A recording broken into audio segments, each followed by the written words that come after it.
students, welcome to our channel Achieve Excellence in Commerce by Mansi Zaveri। So आज हमारा accounts class 11 का first class है।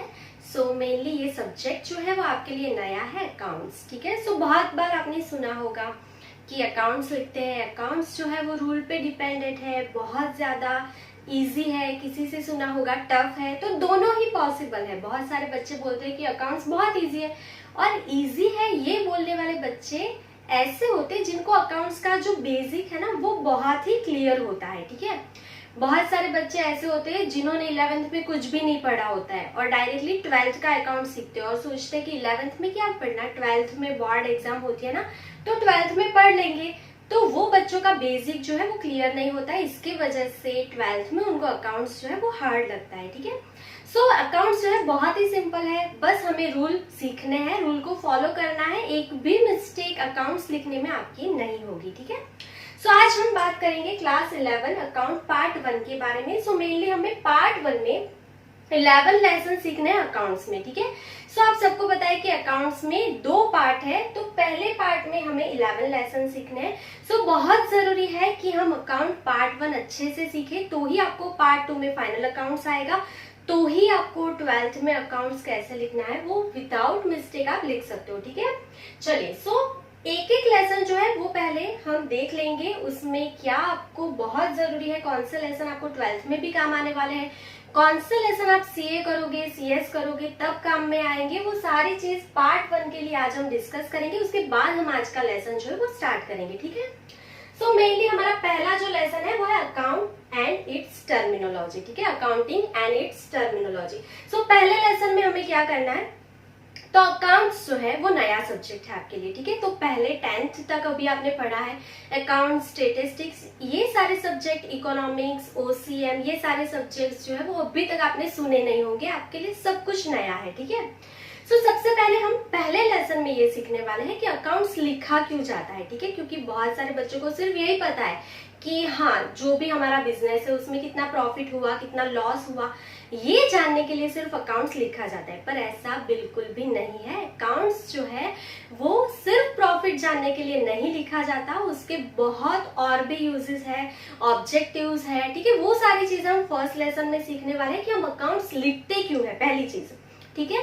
और accounts में जो हम वर्ड्स यूज करते हैं ना, टर्मिनोलॉजी, वो कौन सी है, जैसे कि हम बोलते हैं ना डेटर्स, क्रेडिटर्स, कैपिटल, ड्राइंग, बहुत सारी चीज है।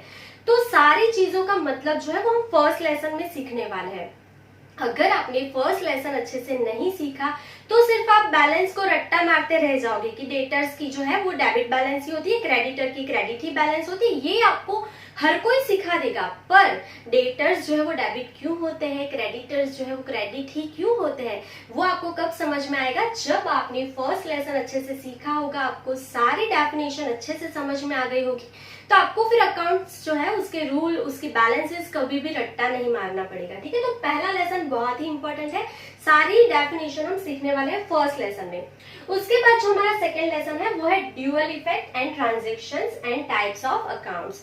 सो ये जो है हमारा सेकेंड लेसन है। जैसे कि आपको पता है ना कि अकाउंट्स जो है वो रूल पे डिपेंडेंट होता है, हम पहले बेसिक जो रूल होते हैं ना उसी से अकाउंट्स लिखते हैं। ऐसा तो नहीं है कि जैसे हमको पसंद आएगा उसको डेबिट कर दो, उसको क्रेडिट कर दो। ठीक है।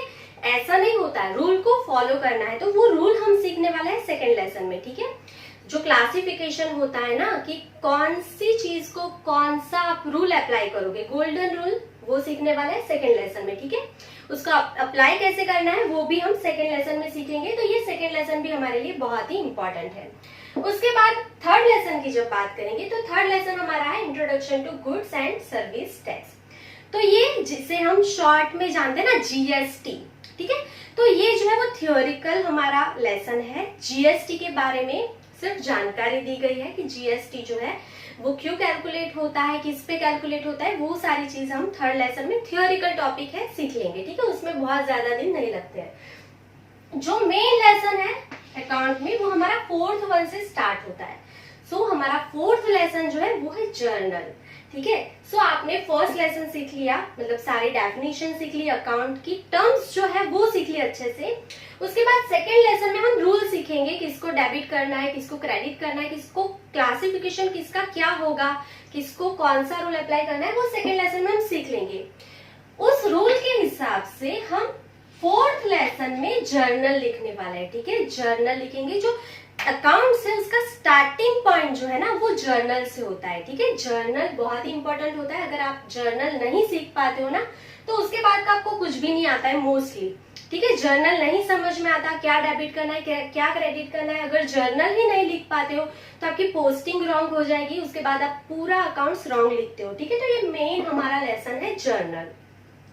उसके बाद accounting equation and business transaction. यहाँ पे हम हर बार सीखते हैं कि A is equal to C plus L। ये होता है हमारा अकाउंटिंग इक्वेशन, मतलब एसेट जो है वो उसका जो टोटल होता है वो कैपिटल प्लस लायबिलिटीज जितना होता है। बस ये एक ही इक्वेशन है जो पूरा हमें ये फिफ्थ लेसन में सीखना है और प्रूव करना है, ठीक है।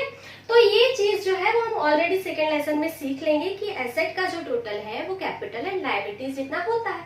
इसका सम जो है वो आपको बहुत ही मतलब कम मार्क्स में आता है 11th में, इतना इंपॉर्टेंट ये लेसन नहीं है, पर सीखना है हमें, क्योंकि बैलेंस शीट जो हम प्रिपेयर करते हैं वो इसी रूल के हिसाब से हम इक्वेशन जो है ना कि हमारा A is equal to C plus L, यही इक्वेशन के अकॉर्डिंग टू हम बैलेंस शीट प्रिपेयर करते हैं, ठीक है।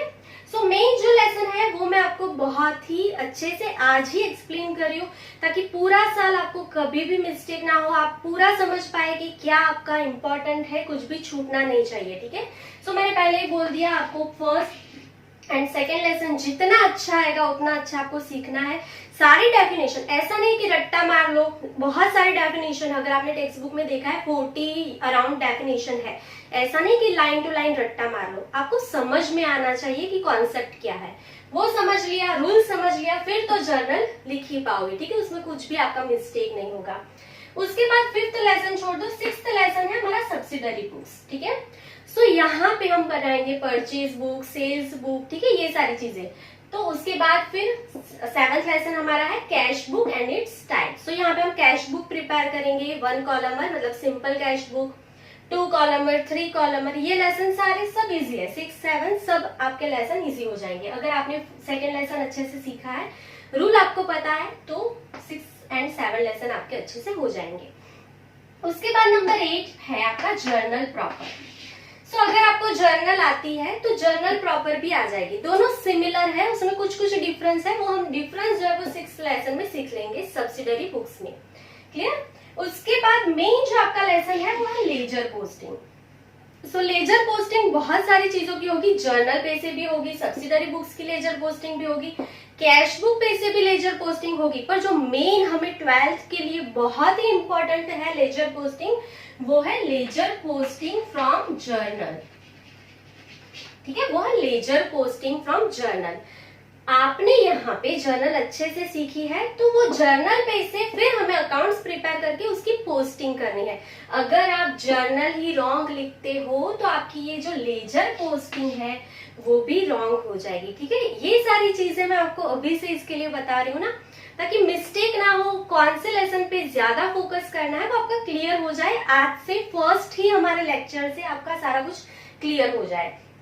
उसके बाद है ट्रायल बैलेंस। अभी देखो ये जो है ट्रायल बैलेंस, उस पे से हम बनाते हैं फाइनल अकाउंट्स, ठीक है। ये जो ट्रायल बैलेंस बनेगा उस पे से हम प्रिपेयर करते हैं फाइनल अकाउंट। ये जो ट्रायल बैलेंस है ना वो किससे बनता है, बैलेंस से बनता है, ठीक है। मतलब डेबिट हो तो डेबिट साइड लिखना होगा, क्रेडिट है बैलेंस तो क्रेडिट साइड, बस इतना ही लिखना है ट्रायल बैलेंस में।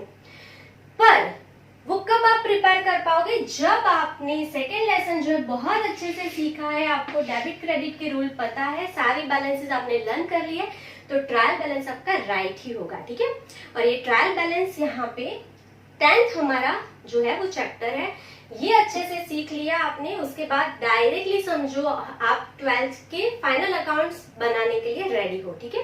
मेनली हम डेप्रिसिएशन एंड जो सेकेंड पार्ट है हमारा वो भी सीखेंगे। फर्स्ट पार्ट में जो इम्पोर्टेंट है वो ट्रायल बैलेंस भी है, क्योंकि आपको बैलेंस जो है वो अच्छे से समझ में आनी चाहिए, कौन सी डेबिट है कौन सी क्रेडिट है, एक भी मिस्टेक नहीं होनी चाहिए। जितनी जल्दी हम बैलेंसेस सीखते हैं ना उसका कॉन्सेप्ट सीखते हैं उतनी जल्दी हम फाइनल अकाउंट्स बना पाते हैं। मोस्टली हमारा जो फाइनल स्टेज है ना अकाउंट्स में, वो फाइनल अकाउंट बनाना है। 11th की बात करें हम लोग। चलिए, उसके बाद 11th हमारा लेसन है बैंक रिकंसिलिएशन स्टेटमेंट। सो ये जो है वो 11th के लिए है। इसके बाद जो है आपको आएगा, पर इतना ज्यादा नहीं। पर मेन जो चीजें हैं जो आपको सीखनी है, मैंने पहले ही बोल दिया, आपको सारी डेफिनेशन आनी चाहिए। उसके बाद आपको रूल पता होने चाहिए। सेकेंड लेसन में हम सारे रूल सीखेंगे, डेबिट क्रेडिट के भी। एंड हम कौन सा ट्रांजेक्शन क्रेडिट है, कौन सा कैश है, कैसे आइडेंटिफाई करना है, वो सारी चीजें सेकेंड लेसन में हम सीखने वाले हैं। थर्ड लेसन जीएसटी है, वो थियोरिकल है, वो ठीक है। उसके बाद फोर्थ हमारा मेन लेसन है जर्नल। हमें जर्नल लिखना आना ही चाहिए। जर्नल रॉन्ग तो बाकी सब आपका रॉन्ग होगा। लेजर पोस्टिंग उस पे से करना होगा ना, वो भी रॉन्ग हो जाएगा। तो जर्नल पे कभी भी मिस्टेक नहीं होनी चाहिए, ठीक है। ये हमारा बेस है। अकाउंट्स लिखने के लिए सबसे पहला स्टेप जो होता है वो जर्नल लिखना होता है। अगर यहाँ पे मिस्टेक करोगे तो फिर कुछ भी नहीं समझ में आएगा आपको। सो जर्नल, उसके बाद आपको जर्नल प्रॉपर, दोनों सिमिलर है, डिफरेंस हम सीखेंगे 6th लेसन में। उसके बाद लेजर पोस्टिंग, मतलब ये जो जर्नल लिखा है उसी पे से हम पोस्टिंग करना सीखेंगे। जर्नल राइट है तो पोस्टिंग भी राइट ही होगी, ठीक है। 12th में हम गुडविल का पोस्टिंग करते हैं जर्नल लिख के। अगर आपने यहाँ पे पोस्टिंग नहीं सीखी तो 12th में प्रॉब्लम हो सकती है, इसके लिए अच्छे से सीख लेना है। लेजर पोस्टिंग फ्रॉम जर्नल, ठीक है, इंपॉर्टेंट है जर्नल पे से पोस्टिंग। उसके बाद ट्रायल बैलेंस मैंने बोल दिया, बहुत सिंपल है। और 11th लेसन हमारा बैंक रिकंसिलिएशन स्टेटमेंट है, वो 11th तक ही सीमित है, फिर आगे बहुत कम आता है। ऐसा नहीं कि नहीं आएगा, पर कम आएगा, ठीक है। चलिए, तो ये हो गया पार्ट 1 जो है, उसके जितने भी लेसन है मैंने आपको बता दिए। पार्ट 2 के बाद हम बाद में करेंगे। चलिए, आज हम सीखने वाले हैं, हमारा जो फर्स्ट लेसन है वो स्टार्ट करने वाले हैं। सो हमारा फर्स्ट जो लेसन है उसमें हम डेफिनेशन सीखेंगे। उससे पहले थोड़ी बेसिक जो चीजें हैं अकाउंट्स के लिए जरूरी, उसके बारे में बात करेंगे, ताकि आपको जर्नल लिखने में आज ही से आसानी हो जाए और आप थोड़ी थोड़ी जो चीजें हैं अकाउंट्स के बारे में वो आज से ही समझने लगो, ठीक है। सो इम्पोर्टेंट वीडियो होने वाला है आज का। और अगर आपको कोई भी डाउट होता है तो कॉमेंट सेक्शन में आप कॉमेंट कर सकते हो, ठीक है। तो देखो, अकाउंट्स जो है वो लिखने की शुरुआत कहाँ से हुई थी, कब हुई थी, किसने की थी, ठीक है। रूल्स जो है कब बने थे, किसने बनाए थे, ये बहुत सारी जो बातें हैं आप सोच रहे होंगे ना, तो सारी बातों की धीरे धीरे हम आज से शुरुआत करने वाले हैं। सो देखो, आज से बहुत साल पहले तो मीडियम ऑफ एक्सचेंज जो है ट्रांजेक्शन के लिए वो मनी नहीं था, मतलब जो है पैसे तो थे नहीं। आज से बहुत साल पहले पैसे तो थे नहीं, तो अगर किसी भी पर्सन को कुछ दूसरी चीज चाहिए होती थी तो वो क्या करते थे। सपोज यहाँ पे दो लोग हैं, ए एंड बी। सपोज यहाँ पे ए एंड बी दो लोग हैं, कोई भी नाम आप देख सकते हो। समझो यहाँ पे ए जो है वो फार्मर है, उसके पास है राइस। ए जो है वो फार्मर है, उसके पास राइस है। और ये जो बी है, ठीक है, उसके पास क्लोथ्स है, ठीक है। तो अभी ए को क्लोथ चाहिए एंड बी को राइस चाहिए, ठीक है। बी को खाना चाहिए, राइस चाहिए, एंड ए को क्लोथ चाहिए। तो अभी मीडियम ऑफ एक्सचेंज मनी तो था नहीं, मतलब पैसे तो थे नहीं उस टाइम पे। तो देखो, तो क्या हुआ, तो इन लोगों ने क्या कर दिया, बार्टर सिस्टम से एक्सचेंज किया। मतलब क्या, ए ने बी को राइस दे दिया, ए ने क्या किया, बी को राइस दे दिया, एंड बी ने जो है वो क्लोथ ए को दे दिया। दोनों ने यहाँ पे एक्सचेंज कर दिया, ठीक है। हम भी करते हैं ना, फ्रेंड्स भी करते हैं ना, एक पेन दे देते हैं और दूसरी फ्रेंड के पास से ले लेते हैं। तो ये पहले हम करते थे, बार्टर सिस्टम जिसे हम बोलते हैं। तो बार्टर सिस्टम से हम एक्सचेंज करते थे बहुत साल पहले, जब हमारा मीडियम ऑफ एक्सचेंज जो है वो मनी नहीं था तब। पर ये जो बार्टर सिस्टम है उसकी लिमिटेशंस बहुत ज्यादा थी, ठीक है। अब आप सोचोगे इसकी क्या लिमिटेशन थी, तो देखो, ए जो है वो कितना राइस देगा क्लोथ के बदले में, ठीक है। ये जो है यहाँ पे उसने 2 टी-शर्ट दे दिए,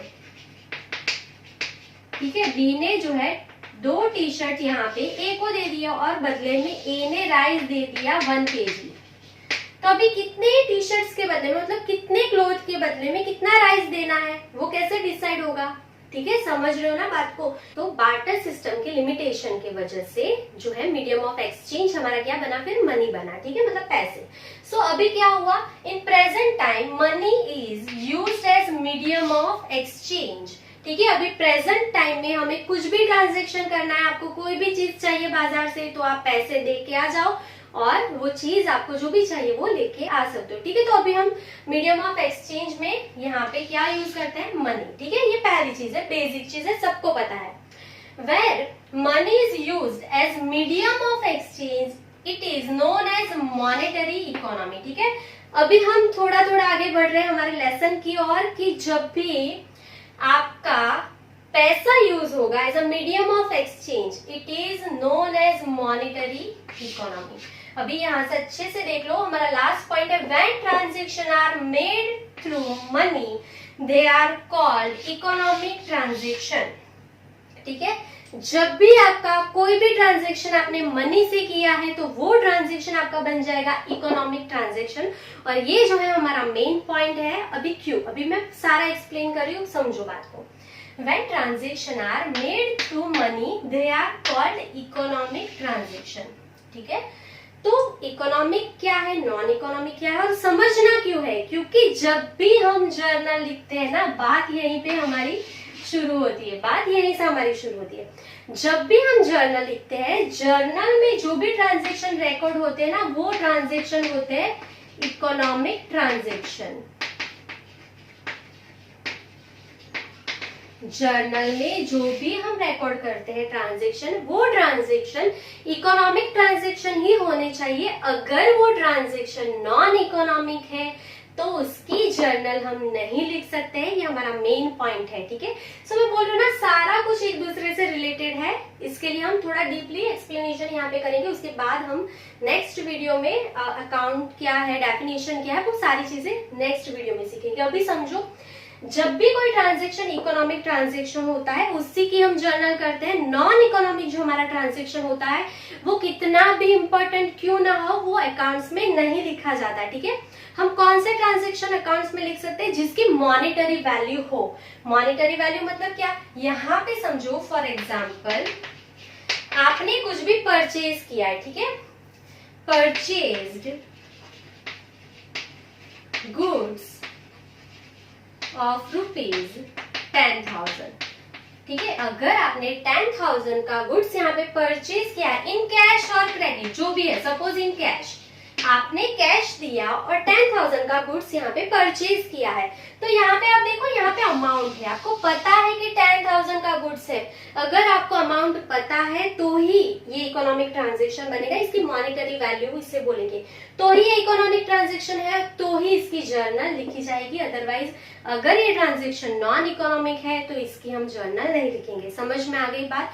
सो अकाउंट्स में बेसिकली हम सिर्फ इकोनॉमिक ट्रांजैक्शन ही रिकॉर्ड करते हैं जिसकी मॉनेटरी वैल्यू होनी चाहिए। समझ में आई बात। अगर ये ट्रांजैक्शन क्रेडिट ट्रांजैक्शन होता, समझो purchased goods of rupees 10,000 on credit from Dhaval. ठीक है, समझो धवल के पास से आपने 10,000 रुपीज का गुड्स परचेज किया। ये ट्रांजैक्शन हमारा क्रेडिट ट्रांजैक्शन है, क्योंकि हमने यहाँ पे पैसे तो दिए नहीं। तो अभी आप सोचोगे कि ये इकोनॉमिक है या नॉन इकोनॉमिक, तो ये ट्रांजैक्शन भी इकोनॉमिक है। क्यों, क्योंकि हमने गुड्स जो है वो धवल के पास से ले लिया है और हमें धवल को 10,000 रुपीज जो है इन फ्यूचर पे करना है। तो ये ट्रांजैक्शन भी कौन सा हुआ, इकोनॉमिक, क्योंकि हमें इन फ्यूचर जो है उसको पैसे धवल को देने हैं ना। गुड्स आप लेके आए हो तो पैसे तो देने पड़ेंगे, तो ये ट्रांजैक्शन भी इकोनॉमिक है। मतलब वो ट्रांजैक्शन कैश हो या वो ट्रांजैक्शन क्रेडिट का हो, तो वो जो है वो क्या कहलाएगा, इकोनॉमिक ट्रांजैक्शन कहलाएगा। ठीक है, नॉन इकोनॉमिक ट्रांजैक्शन कौन से होते हैं, जिनको आप कैश में मेजर नहीं कर पाओगे। ठीक है, वो सारी बातें हम सीखेंगे लिमिटेशन ऑफ अकाउंट्स में। सो आज के लिए बस इतना ही। आई होप कि आपको पूरा जो कॉन्सेप्ट है इंट्रोडक्शन का समझ में आ गया है। सो अगर आपको कोई भी डाउट है तो आप कमेंट सेक्शन में कमेंट कर सकते हैं। आज के लिए बस इतना ही। Thank you for watching, keep learning, take care.